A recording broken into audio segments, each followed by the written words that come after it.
ละทักทายก่อนซะเนาะอ่ะสบายดีพวกเราแก๊งซ่าโซไซตี้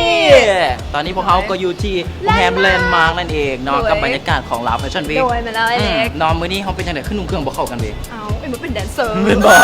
แดนเซอร์เป็นบ่เมื่อกี้คือว่าสิย่างฟินาเล่ โอ้ยอันนี้ก็แมนเลย แม่นบ่ ฟินาเล่เลย แต่ เนี่ ซาย เขาก็บ่ซ่าเพราะว่าบรรยากาศก็อยู่ในแล้วพวกเขาก็ย่านที่ก็เจ้าเอิ้นไปย่างฟินาเล่นะให้ไปเกี่ยมตัวก่อนซะไป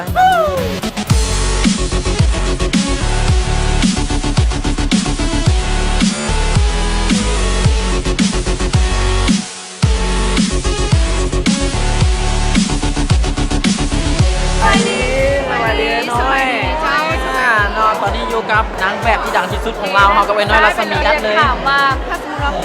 สามารถมักเพศเดียวกันได้จะมักใครค่ะแมนในใจของน้อยเนาะน้อยมักเคนดาวเจนเนอร์ก็คือเป็นนางแบบของ Victoria's Secret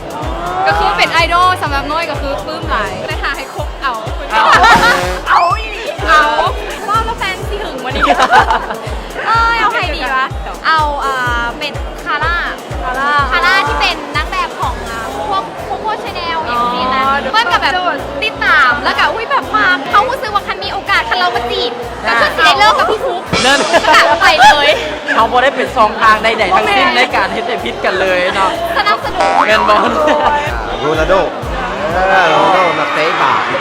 มาในการเตะบาปเสมอต้นเสมอปลาย กับเมียนี่ประมาณนี้มันบอลหรือว่าจังไหน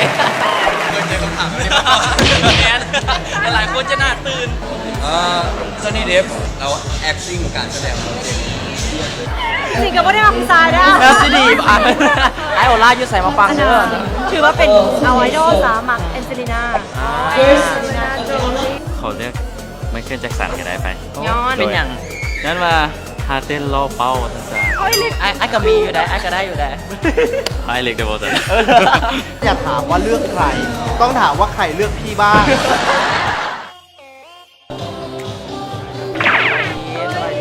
จัสตินบีเวอร์รอที่หน้าตากันมาดูโอเคขอบใจแล้ว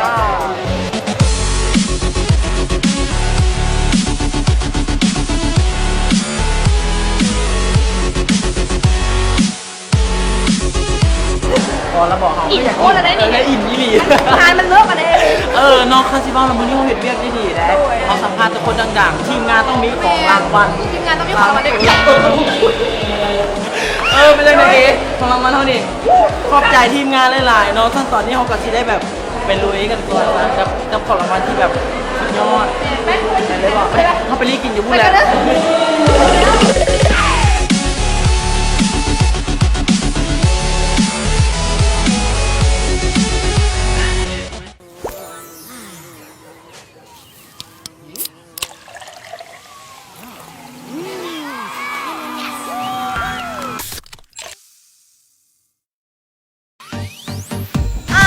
เด็กกับงานลาวแฟชั่นวีคมีแต่ผู้ลองน้ำกับเลนแมนบอลและตอนนี้เขียนอยู่ในภารกิจในการตามล่าหาเป๊ปซี่ซึ่งว่าคนจะเป็นผู้โชคดีไปเบิ่งกัน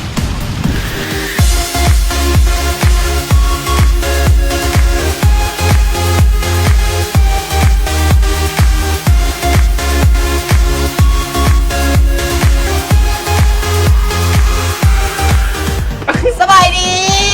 โอ้ยพวกเขาจะมีการแจกเสื้อก็อยากถามไอ้ว่าไอ้ได้กดไลค์เพจแบบซี่ลาวเราบอก โอ้ยังเถื่อนเนาะ ทุกคนเลยแม่สั้นแล้วพอก็มีเสื้องามมามอบให้ก็คือเสื้อเป๊ปซี่ มันยังไม่ทันได้กดจะเข้าไปกดเดี๋ยวนี้แหละเนาะ วิ่งกดเลยสินะ เจ้าเดี๋ยวจะเข้าไปกดเดี๋ยวนี้ เล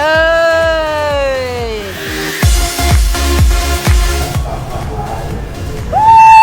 และนี่ก็เป็นผู้โชคดีในการตามล่าหาเป๊ปซี่นั่นเองได้กดไลค์เพจเป๊ปซี่เราบอก และภารกิจในการตามล่าหาเป๊ปซี่ก็ได้จบลงเพียงเท่านี้แล้วและถ้าติดตามตอนต่อไปว่าเขียนจะพาไปแจกของขวัญอยู่ที่ใดและเป๊ปซี่อยู่ใส่ติดตามไปที่แกงซ่าโซไซตี้เพจเป๊ปซี่ลาวบ๊ายบายไอ้ไปส่งน้องไง